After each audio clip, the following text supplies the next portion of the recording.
नमस्ते बच्चों। देखो 2-3 दिन से अपन लाइव क्लास ले रहे थे। लाइव क्लास में कुछ चीजें हो सकता है समझ में आ रही हो या नहीं आ रही हो, मुझे नहीं पता। काफी लोग जुड़ रहे थे, अच्छी बात है। और आप लोगों का ये चैप्टर एक तरह से काफी सारा हो भी गया है और काफी सारे क्वेश्चन आप लोगों ने किए होंगे मेरे हिसाब से। कल मैंने आप लोगों को पीडीएफ बताई थी, उस पीडीएफ में बहुत सारे क्वेश्चन दिए थे, वो सोल्व भी हो रहे होंगे। नहीं हो रहे हो तो आप ग्रुप के अंदर क्वेश्चन नंबर डाल के क्वेश्चन लिख के डाल दिया करो, तो मैं आप लोगों को वो सोल्व करके बताऊंगा या उसके लिए अलग से वीडियो बना दूंगा। कल अपन बात कर रहे थे, एक टॉपिक चल रहा था अपना आदर्श विलयन।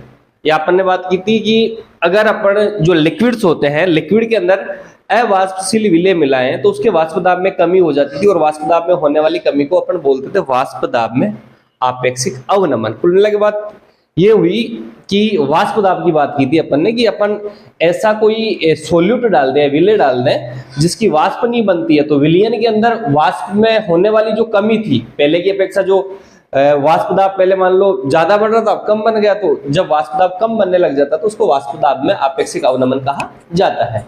फिर अपनी बात आई थी कि टाइप्स ऑफ विलयन की बात करें अपन, तो दो प्रकार के विलयन अपन देख रहे थे, आदर्श विलयन और अनादर्श विलयनों की मैंने बात की थी। आदर्श विलयन कौन से विलयन होते हैं? ऐसे विलयन जो राउल्ट के नियम का पालन करते थे उनको अपन ने आदर्श विलयन बोला था, कि वे सभी विलयन जो सभी ताप और सांद्रता उन पर राउल्ट के नियम का पालन करते थे उनको आदर्श विलयन कहते थे। लास्ट में मैंने कुछ एग्जाम्पल से लिखवा रहा था, उस टाइम पे मेरी आवाज बंद हो गई थी जहां तक है। तो आदर्श विलयन किसे कहते हैं, उनकी 4 कंडीशन मैंने बता दी थी।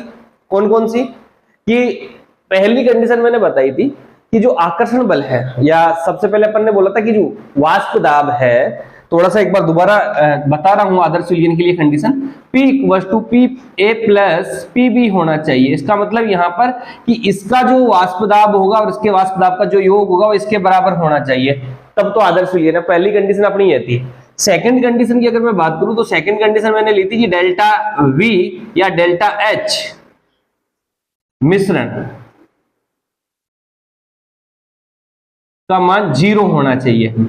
कहने का मतलब यह है कि इन दोनों को मिलाने पर, विलय और विलायक को मिलाने पर डेल्टा H मिश्रण का मतलब ना तो यहां पर उष्मा निकलनी चाहिए ना उष्मा का अवशोषण होना चाहिए, तो ये आदर्श विलयन है। डेल्टा V मिक्सर का मतलब कि विलय और विलायक को मिलाए तो उनके आयतन में कोई भी परिवर्तन नहीं होना चाहिए। अगर 50 ml और 100 ml मिला रहे हो तो 150 ml ही होना चाहिए, 150 ml से कम भी नहीं होना चाहिए और ज्यादा भी नहीं होना चाहिए। अगर ऐसा होता है तो वह अनादर्श विलयन हो जाते थे। लास्ट में मैंने आप लोगों को एक बात बताई थी, वो समझ में आई या नहीं आई वो दोबारा समझ लो। मैंने बोला था कि मान लो विलय ए और विलायक बी है। अब ये कंफ्यूजन रहता है, इसमें आप अपने हिसाब से मान सकते हो कि विलय एक को ले रहे हो या बी को ले रहे हो, 1 या 2 ले रहे हो, वो आपकी मर्जी कैसे भी ले लो। मैं यहां पर ले रहा हूं, इसको विलय मान रहा हूं और इसको विलायक मान रहा हूं। आपको समझना यह है, मेरा कहने का मतलब है कि विलायक अणुओं के बीच में, विलायक अणु कौन से है? बी बी विलायक हो गए, इनके बीच में कोई आकर्षण बल लगा हुआ है। आकर्षण बल किसको बोलते हैं? जिससे ये चिपके हुए, और इनके बीच में भी आकर्षण बल लगा हुआ है। और मैं बोल रहा हूं जब दोनों को मिलाया जाता है तो होता क्या है कि दोनों को मिलाया जाता है तो ये बोला जाता है बेटा कि एक नया बॉन्ड बनता है, नए बंध का फॉर्मेशन होता है और वो बंध बनता है ए बी। अब यहां पर ये जो आकर्षण बल है इन दोनों के बीच में, ये कैसा है? अगर ये इन जैसा ही है, इसके और इसके जैसा ही है, कोई चेंज नहीं हुआ, तो वो आदर्श विलयन है। अगर इसमें चेंज हो जाता है तो उस आधार पर जो विलयन होते हैं, अनादर्श विलयनों को 2 भागों में बांटा गया था कि धनात्मक विचलन प्रदर्शित करने वाले विलयन और ऋणात्मक विचलन प्रदर्शित करने वाले विलयन। इसके बारे में बात करेंगे। इससे पहले एग्जाम्पल्स एग्जाम में पूछे जाते हैं, उदाहरण जो है इसके वो एग्जाम में पूछे जाते हैं। तो मैंने पहला कल एग्जाम्पल लिखवाया था normal hexane plus normal heptane. इसके एग्जाम्पल आपको, उदाहरण आपको याद करना है और इतने अच्छी तरीके से याद करने कि आपको एग्जाम में आए तो आप इसको आसानी से कर पाए। तो मैंने पहला एग्जाम्पल यहां पर साइड कर लिया था normal hexane plus normal heptane. इनके सूत्र भी आप लोगों को अगर लिखना चाहो तो लिख सकते हो। इसका हेक्सेन का सूत्र क्या होता है? NC6H14 H14, अच्छा दिख नहीं रहा होगा, छोटा लिख रहा हूं मैं, प्लस NC7H14 होता था। ठीक है। अब इसमें सेकंड एग्जाम्पल मैंने यहां पर लिया था, थोड़ा बड़ा लिख देता हूं। पहला एग्जाम्पल मैं इसलिए बता रहा हूं क्योंकि कल आवाज नहीं आ रही थी वहां पे। दूसरा एग्जाम्पल मैंने लिया था CCl4 प्लस SiCl4 लिया था। इसमें एक एग्जाम्पल और लिया था मैंने, ethanol plus methanol CH3OH plus C2H5OH। शायद 5 एग्जाम्पल अपन ले रहे थे यहाँ पे। टोलुइन वाला लिया था एक, टोलुइन और बेंजीन। बेंजीन कौन सी होती है? C6H6 benzene plus toluene, C6H5CH3। या यहां पर आप लोग लिख भी सकते हो इसको बेंजीन प्लस टोलुइन। इनका जो एग्जाम्पल होता है, ये किसका एग्जाम्पल होता है बेटा? ये एग्जाम्पल होता है इसका आदर्श विलयन का। और एक एग्जाम्पल और लिया था मैंने यहाँ पे, एक एग्जाम्पल कौन सा था? Side bromo chloro C2H5Cl plus C2H5Br। इस तरह से और हो सकता है नोट्सों में तुम्हारे और हो तो उनको याद कर लेना, एग्जाम में 100% पूछा जाता है। ये देके पूछ लेगा कि ये कौन से विलयन के उदाहरण हैं, तो आदर्श विलयन के उदाहरण है ये। नो, इन 500 को 2-3 बार लिखना, पक्का याद हो जाएगा। मैंने खुद ने 3 बार बोल दिया, normal hexane plus normal heptane है CCl4 और SiClO4 है, एथेनॉल प्लस मेथेनॉल है, बेंजीन और टोलुइन है, क्लोरो एथेन और ब्रोमो एथेन है। अगर आप याद करना चाहो तो याद हो जाएंगे मेरे हिसाब से, जहां तक है कोई बड़ी बात नहीं है। अब अपन बात करने वाले अनादर्श विलयनों की। बात कर ली कंडीशंस, उसमें ये लगाया था, यहां पर नॉट इक्वल टू आ रहा था ओनली। अगर अनादर्श विलयनों की बात करूं मैं यहाँ पे अनादर्श लिखना चाहूं तो यहां पर ये सब में ये लगवा दिया था मैंने, तो ये अनादर्श विलयन की कंडीशंस हो गई थी। ऐसे विलयन जिनके अंदर जो वाष्प दाब है ये बराबर नहीं होता, डेल्टा H मिश्रण नॉट इक्वल टू 0, मतलब ये 0 नहीं होता, कुछ ना कुछ परिवर्तन होता है। डेल्टा V मिश्रण नॉट इक्वल टू 0, ये भी इसका मतलब कुछ ना कुछ होता है। तो यहाँ पर जो चेंजेज होते हैं वो चेंजेज के आधार पर जो अनादर्श विलयन होते हैं बेटा वो 2 प्रकार के होते हैं, तो उनको अपन देख लेते हैं। अनादर्श विलयन की अपन बात करेंगे अपन। अब अनादर्श विलयन 2 प्रकार के कौन कौन से होते हैं, किसके आधार पर होते हैं, ये अपन समझेंगे। यहाँ पर कोई भी बात समझ नहीं आया कमेंट्स करके बताना आप लोगों को कि हाँ सर ये बात समझ में नहीं आई, तो मैं आप लोगों को बताऊं, मुझे लगे कि पढ़ रहे हो। नाम भी लिखा करो, जो YouTube है उसमें कमेंट्स करके बताया करो किस किस ने वीडियो देख लिया या कैसा चल रहा है, कुछ तो बताया करो यार, मुझे जब तो पता चलेगा, ऐसे पता ही नहीं चलता। अब अपन बात करते हैं अनादर्श विलयन की, नॉन आइडियल सॉल्यूशन। देखो अनादर्श विलयन कहते किसे ये बात हो गई कि वे विलयन जो सभी ताप और सांद्रताओं पर राउल्ट के नियम का पालन नहीं करता, उनको अनादर्श विलयन कहते हैं। राउल्ट का नियम क्या बोलता था कि कोई भी विलयन के अंदर उपस्थित जो अव्यय होते हैं, कंपोनेंट ए व बी का जो आंशिक दाब होता है उसकी मोल बिंदु के समानुपाती होता है, यही बोला था राउल्ट ने। अब यहाँ पर अपन सेकंड कंडीशन अपनी ये थी, मैं ये बोल रहा था कि आकर्षण बलों के आधार पर इनका डिफरेंस किया गया है। आकर्षण बल का मतलब, मेरा कहने का मतलब बेटा ये है ए और बी और नया हो गया AB, इन दोनों से नए बॉन्ड का फॉर्मेशन हो गया ये। अब इसके आधार पर 2 प्रकार के होते हैं। 2 प्रकार का मतलब कि ये बनने वाला बंध, जो नया बंध बना है वो मजबूत भी हो सकता है और कमजोर भी हो सकता है। अब इस मजबूत और कमजोर होने से क्या फर्क पड़ता है? अब मेरे कहने का मतलब ये है कि इन दोनों AA और BB बंध है, तो यहां पर अगर ये बंध कमजोर हो जाता है, मैं बोल रहा हूं कि AB और AB, एक बार अपन बोल रहे हैं लेस देन और एक बार बोलेंगे ग्रेटर देन। आकर्षण बल मतलब ज्यादा है और एक बार अपन बोलेंगे कम है। तो इन दोनों में आपको ये समझना है कि ऐसा क्या होता है कि आकर्षण बल बढ़ने से इनमें धनात्मक विचलन और ऋणात्मक विचलन कैसे प्रदर्शित किया जाता है। तो अपन बोलेंगे AB या AA या BB, और एक कंडीशन ये है AA या BB। कहने का मतलब यह है कि मैंने एक बार तो बोला कि यह आकर्षण बल इन दोनों आकर्षण बलों से कमजोर है और एक बार बोला इन दोनों आकर्षण बलों से मजबूत है। इसका फर्क क्या पड़ेगा? तो फर्क यह पड़ता है कि मान लो कोई विलयन है, उस विलयन के अंदर आपने ऐसा विलयन ले लिया जिसमें आकर्षण बल इससे कमजोर हो गए। अब आकर्षण बल कमजोर हो गया, इसका मतलब जैसे ही तुम गर्म करोगे ये जल्दी जल्दी उसमें से उड़ने लग जाएगा। उड़ने का मतलब वाष्प बनने लग जाएगी जब ये कमजोर होगा। विलेय और विलायक से दोनों से जब कमजोर होगा, विलेय और विलायक को जब गर्म कर रहे थे, मान लो अपन बोल रहे हैं 100 डिग्री सेंटीग्रेड पे गर्म कर रहे थे इनको, तो वाष्प इनकी बन रही थी दोनों की। AA और BB कब टूट रहा था? इन दोनों के बीच में से बॉन्ड ब्रेक कब हो रहा था? जब 100 डिग्री सेल्सियस टेम्परेचर ले रहे थे। अब आपने जैसे ही इन दोनों को एक साथ मिलाया तो इनका जो बंध है वो कमजोर हो गया, मतलब बनने वाला बंध AB के बीच में जो बंध बना वो कमजोर हो गया। तो अब क्या होगा? पहले वाष्प 100 डिग्री सेल्सियस पे बन रही थी, अब क्या होगा? अब जो वाष्प बनेगी वो पहले ही बनने लग जाएगी, क्योंकि ये बंध तो कम ऊर्जा में टूटने लग जाएगा, कम तापमान पे टूटने लग जाएगा। तो क्या होगा कि ये बंध जल्दी टूटेगा और उसकी वाष्प जल्दी जल्दी बनेगी। और वाष्प जल्दी जल्दी का मतलब वाष्प ज्यादा बनेगी, और जब वाष्प ज्यादा बनेगी तो वाष्प दाब भी ज्यादा होगा, और जब वाष्प दाब ज्यादा होगा तो इस प्रकार का जो विचलन है उसको धनात्मक विचलन के नाम से जाना जाएगा।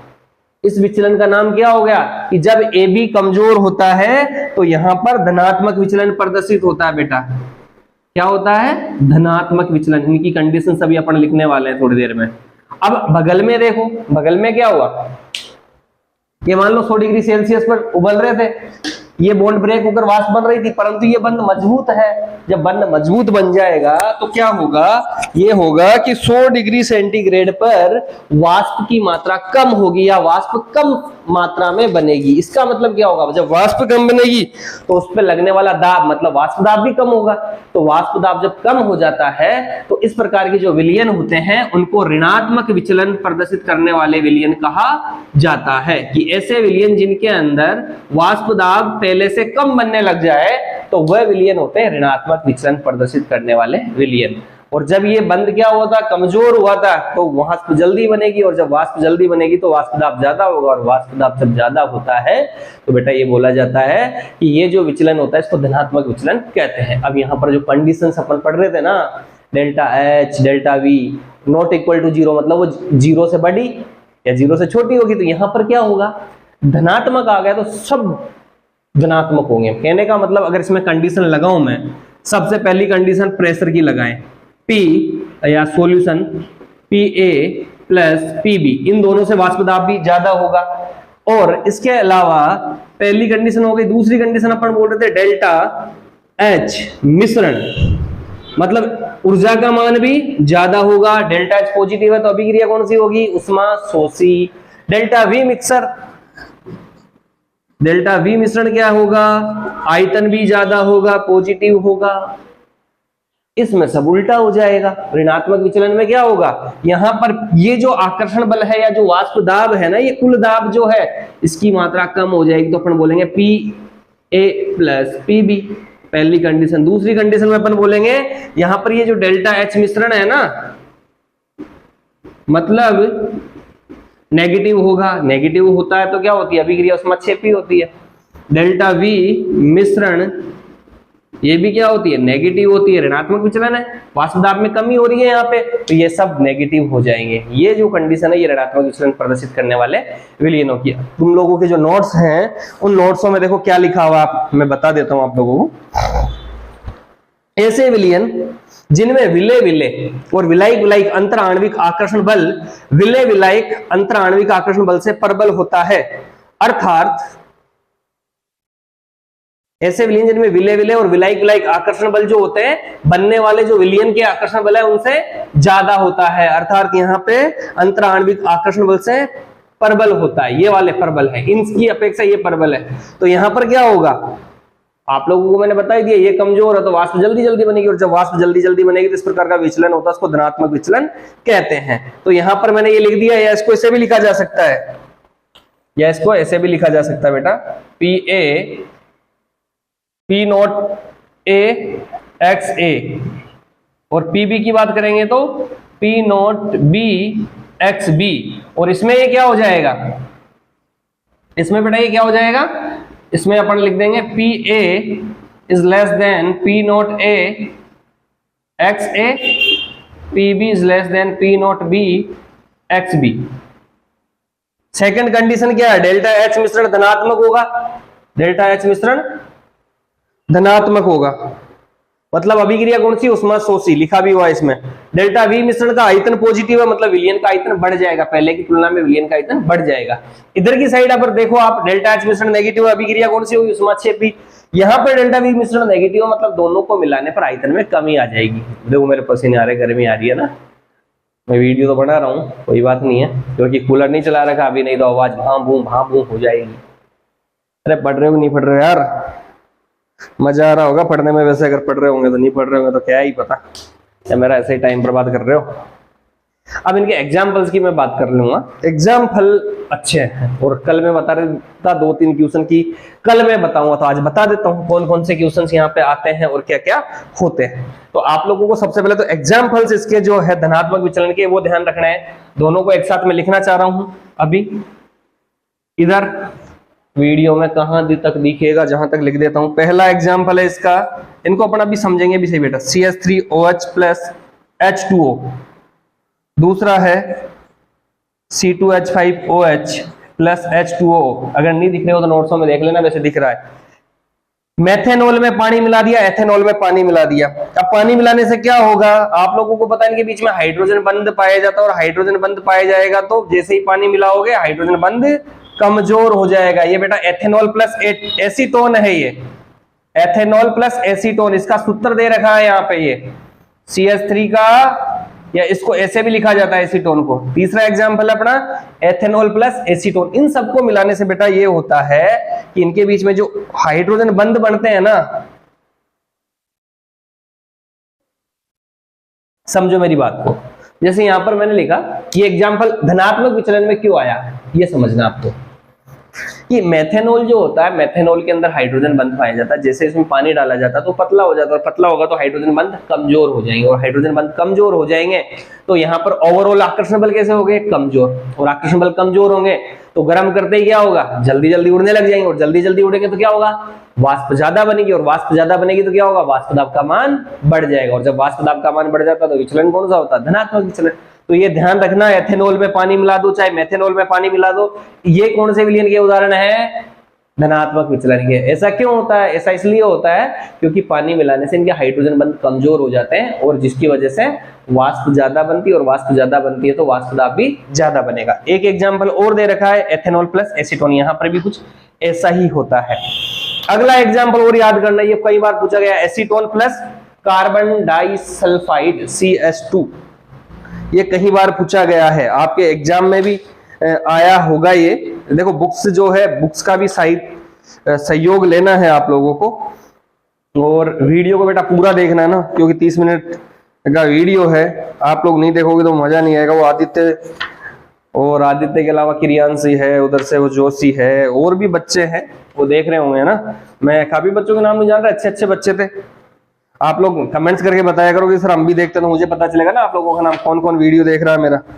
लोकेश है, एक दिन लोकेश का भी कॉल आया था, मैं बेटा पर तेरे को जानता नहीं हूँ, कौन सा है तू, अच्छी बात है वीडियो देख रहा है तू ना। इसमें देखो आदर्श में हो गए धनात्मक विचलन और ऋणात्मक विचलन के एग्जाम्पल की बात करें, देखो इसमें लिखा हुआ है, एक बार मैं पढ़ के बता, इन विचलनों का कारण आणविक स्तर, ये ठीक है तो लिखवा दिया मैंने। आप लोग ये पढ़ के देखना, क्लियर समझ में आएगी चीजें, मजा आएगा उसको पढ़ने में। लिखा हुआ ना ये जो चित्र बने हुए, ये वाले जो डायग्राम बने हुए, इनको देखोगे तो मजा आएगा। यहाँ पर लैंग्वेज लिखी हुई है, उस लैंग्वेज को पढ़ना। अब इसमें देखो एक मैंने एग्जांपल लिखा है कार्बन डाइसल्फाइड और एसीटोन का, तो उसमें लिखा हुआ कार्बन डाइसल्फाइड को एसीटोन में मिलाने पर, जैसे यहाँ पर ये जो एग्जांपल था इसको मैं मिटा देता हूं एक बार, इस एग्जाम्पल को समझाने की कोशिश करता हूं। 4th नंबर का जो एग्जाम्पल लिया था मैंने, CH3 का whole twice CO plus CH2 acetone, इसमें क्या होता है, ये धनात्मक विचलन क्यों प्रदर्शित कर रहे हैं, इसमें लिखा हुआ कार्बन डाइसल्फाइड को एसीटोन में मिलाने पर बने विलयन में विलय विलायक अणुओं के मध्य डाइपोल डाइपोल इंटरेक्शन या द्विध्रुवीय अन्योन्य क्रियाएं विलय विलय या विलायक विलायक अणुओं के मध्य अन्योन्य क्रियाओं से कमजोर हो जाती है। इसमें तो वही बात लगी हुई है जो अब तक अपन पढ़ते आ रहे हैं कि दोनों को मिलाने पर इनके बीच में जो अन्योन्य क्रियाएं होती है, विलय विलय और विलायक विलायक अणुओं के बीच में जो बंध थे उनसे कमजोर हो जाते हैं, इसको मिलाने पर बंध कमजोर बनते हैं, जिससे वाष्प दाब में वृद्धि होती है। विलयन भी धनात्मक विचलन प्रदर्शित करता है। अब अगला है इसमें राउल्ट के नियम से ऋणात्मक विचलन की बात करें अगर तो देख लेंगे। इसमें देखो लिखा हुआ सब समझ में आएगा है कि मध्य हाइड्रोजन बंध होते हैं, इनमें एसीटोन के अणु बीच में आ जाते हैं, जिसके बीच हाइड्रोजन बंध टूट जाते हैं, कमजोर हो जाते हैं, और जब बंध कमजोर हो जाते हैं तो वाष्प ज्यादा बनेगी, और वाष्प ज्यादा बनेगी तो वाष्प दाब ज्यादा होगा, और जब वाष्प दाब ज्यादा होगा तो उस विचलन को बोला जाता है धनात्मक विचलन। बात समझ में आई क्या? कुछ तो बोलो, कैसे बोलोगे तुम मेरे से दूर हो, वीडियो बाद में देखोगे। हैं, मेरी याद आती नहीं आती बच्चों? मैं आप लोगों की बात करता रहता हूं हमेशा, मुझे नहीं पता आप लोग मेरी बात करते हो या नहीं करते हो। अगला है राउल्ट के नियम से ऋणात्मक विचलन। ऋणात्मक विचलन में क्या बोला गया वो मैंने आप लोगों को तुरंत बता दिया। अभी ये एग्जाम्पल आप लोगों को याद रखना। अब ऋणात्मक विचलन की अगर अपन बात करें तो इसमें क्या होता है, आकर्षण बल जो होते हैं ए बी आकर्षण बल मजबूत हो जाते हैं किससे, विलय विलय या विलायक विलायक अणुओं के आकर्षण बल से मजबूत हो जाएंगे पहले की तुलना में। और जब मजबूत हो जाएंगे तो वाष्प कम बनेगी, और वाष्प कम बनेगी तो वाष्प दाब कम बनेगा, और वाष्प दाब कम बनेगा तो इस प्रकार के जो विलयन होते हैं इनको बोला जाता है क्या, ऋणात्मक विचलन प्रदर्शित करने वाले विलयन। जैसे एक एग्जाम्पल दे रखा एसीटोन प्लस, इसमें कई बार पूछा गया इसको क्लोरोफॉर्म का सही। एक अच्छा एग्जाम्पल दे रखा एसीटोन और क्लोरोफॉर्म कि एसीटोन में जब क्लोरोफॉर्म मिलाया जाता है, दोनों में समझना है इसको, ये एसीटोन होता है बेटा। एसीटोन को और क्लोरोफॉर्म को जब आपस में मिला दिया जाता है तो इनके बीच में हाइड्रोजन बंध का निर्माण होने लग जाता है। पहले बंध नहीं था और अब बंध का निर्माण होने लग गया, बंध का निर्माण होने लग गया तो बंध मजबूत हो गया, और बंध मजबूत हो गया तो क्या होगा, वाष्प दाब में कमी आएगी, और वाष्प दाब में कमी होगी तो इस प्रकार का जो विचलन है इसको ऋणात्मक विचलन कहेंगे। देखो भाई ये क्वेश्चन पूछा जाता है कई बार, एसीटोन प्लस क्लोरोफॉर्म में ऋणात्मक विचलन क्यों प्रदर्शित करता है, तो आप लोगों को बताना चिल्ला चिल्ला के, ये क्लोरोफॉर्म होता है CH-Cl3 कि एसीटोन और क्लोरोफॉर्म को जब आपस में मिलाया जाता है तो दोनों के बीच में हाइड्रोजन बंध का निर्माण हो जाता है और ये बंध मजबूत होता है। इस वजह से वाष्प दाब में कमी होगी, या ये जो अणु है प्लायन कम करेंगे, और प्लायन कम करेंगे तो वाष्प दाब कम बनेगी, वाष्प दाब कम बनेगी तो ऋणात्मक विचलन शो करेंगे। इसमें जो लिखा हुआ वो पढ़ के बताता हूं आप लोगों को मैं। क्लोरोफॉर्म एसीटोन का मिश्रण भी एक ऐसा विलयन बनाता है जो रावल्ट के नियम से ऋणात्मक विचलन दर्शाता है। इसका कारण यह है कि क्लोरोफॉर्म का अणु, ये CH-Cl3 क्लोरोफॉर्म है मेरे भाई, ये क्लोरोफॉर्म प्लस एसीटोन आपस में मिल गए और दोनों मिलके हाइड्रोजन बंध का निर्माण कर रहे हैं, और हाइड्रोजन बंध का निर्माण करेंगे तो बंध मजबूत हो जाएगा, बंध मजबूत हो जाएगा तो क्या होगा, वाष्प कम बनेगी, हाइड्रोजन बंध बना सकता है जैसे ये नीचे दिखाया गया है। इस कारण प्रत्येक घटक के अणुओं में प्लायन की प्रवृत्ति कम हो जाती है, प्लायन का मतलब उड़ने की प्रवृत्ति, वाष्प बनने की प्रवृत्ति कम हो जाती है, जिससे वाष्प दाब में कमी हो जाती है और रावल्ट के नियम से ऋणात्मक विचलन दर्शाता है। ये हो गया पहला एग्जाम्पल ऋणात्मक विचलन के अंदर acetone plus chloroform. Second example क्या है, HCl प्लस H2O होगा। अगला है इसमें फिनोल व एनिलीन। देखो भाई ये फिनोल है तुम्हारा, ओके, और ये है एनिलीन। इसमें भी कुछ ऐसा हो रहा है जैसा आप सोच रहे होंगे, ये एनिलीन, यहां पर इन दोनों के बीच में कोई हाइड्रोजन बंध नहीं है, पर जैसे ही दोनों को मिलाया जाता है तो ऑक्सीजन एक ऋण विद्युतीय तत्व होता है, नाइट्रोजन भी एक ऋण विद्युतीय तत्व होता है, इन दोनों के बीच में हाइड्रोजन आ जाता है और यहां पर भी हाइड्रोजन बंध का निर्माण होने लगता है।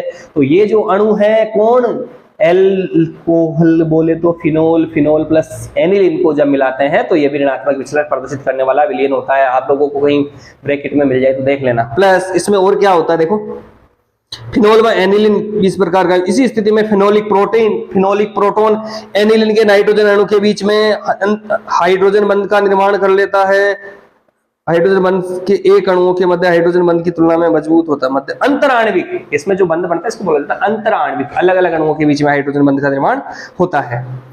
और तो क्या लिखोगे इसमें, और तुम्हारे नोट्सों में है, देखो फिर वो चित्र समझाऊंगा मैं आप लोगों को, एग्जाम्पल्स आपको याद करने बेटा।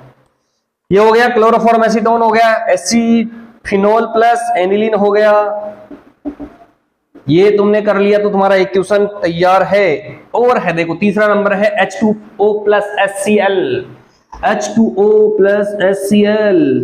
देखो पानी में जब डालोगे तो क्लोरीन और ऑक्सीजन आ जाएगा, दो ऋण विद्युतीय तत्वों के बीच में हाइड्रोजन बंध का निर्माण हो जाएगा। बंध टूटता है तो धनात्मक विचलन, बनता है तो ऋणात्मक विचलन, ध्यान रखना और कुछ भी नहीं है, क्योंकि बंध बनेगा तो वाष्प दाब कम बनेगा, और वाष्प दाब कम बनेगा तो वाष्प दाब में कमी होगी, वाष्प दाब में कमी होगी तो ऋणात्मक विचलन होगा।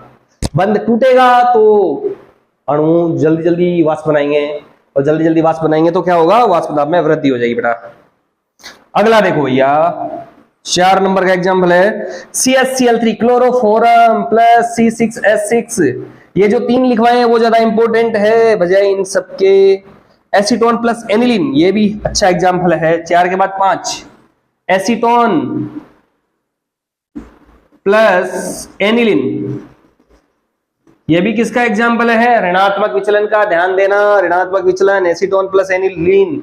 इसमें देखो एक और लिखा हुआ है CH3OH plus CH3COOH। Second grade भी देना, बाद में अच्छे अच्छे एग्जाम देना, उन सब में आता है क्वेश्चन यहाँ से, और तुम्हारे जो बोर्ड का एग्जाम है वहां तो आना ही आना है। ठीक है, तो ये अपना था। लगभग 25 मिनट का वीडियो हो गया, मैं ज्यादा नहीं बताऊंगा।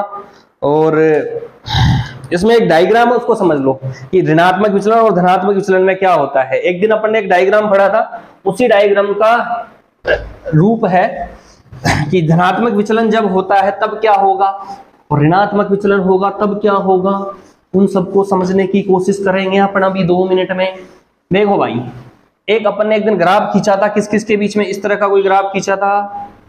इधर मोल बिन लिखी थी, इधर वाष्प दाब लिखा था, यहां पर क्या क्या लिखा था। और देखो तुम्हारा जो डायग्राम है उसमें देखो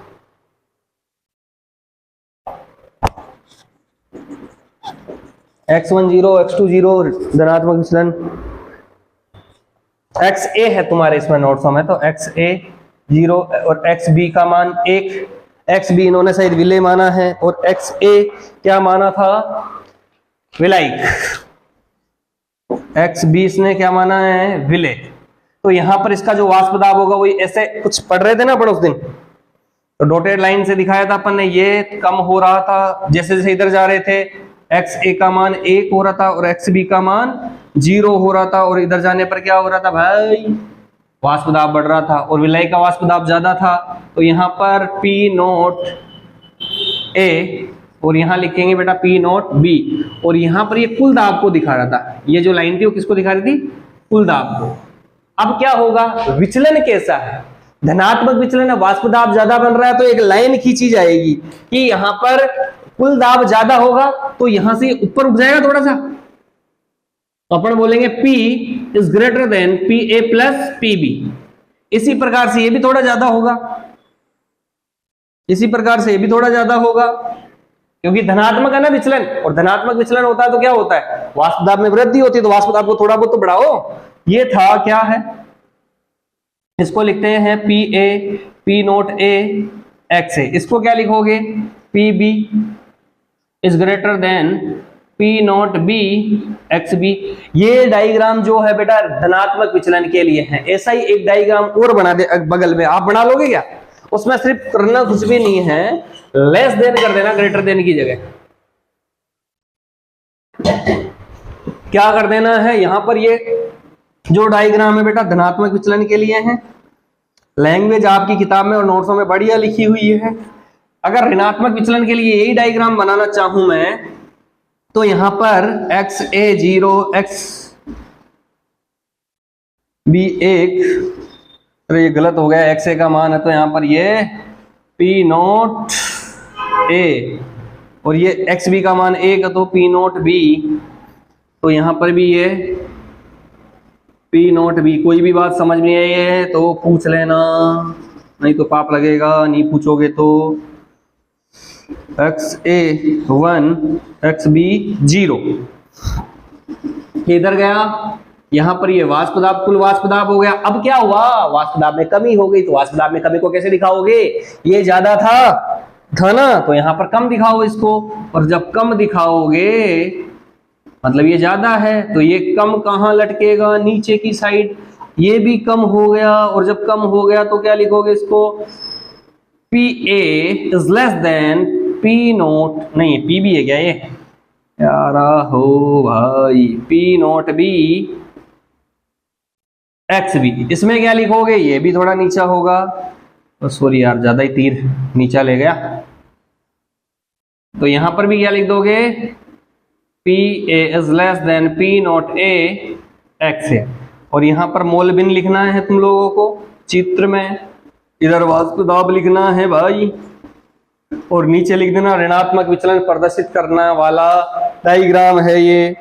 आपकी किताब में लिखा होगा, चित्र के नीचे क्या लिखा हुआ? द्विघटकीय निकाय का वाष्प दाब उनका संगठन के कारण की कारक के रूप में, एक तो राउल्ट के नियम से धनात्मक विचलन है और एक राउल्ट के नियम से ऋणात्मक विचलन है।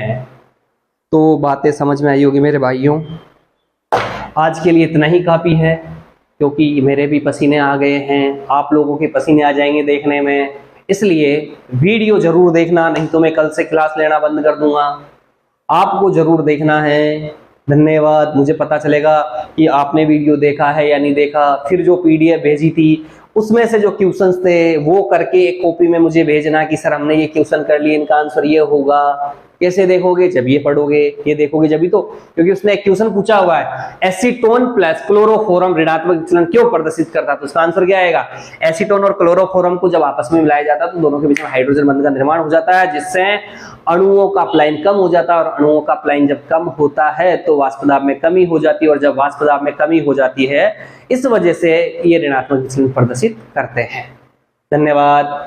Bye bye, tata, see you.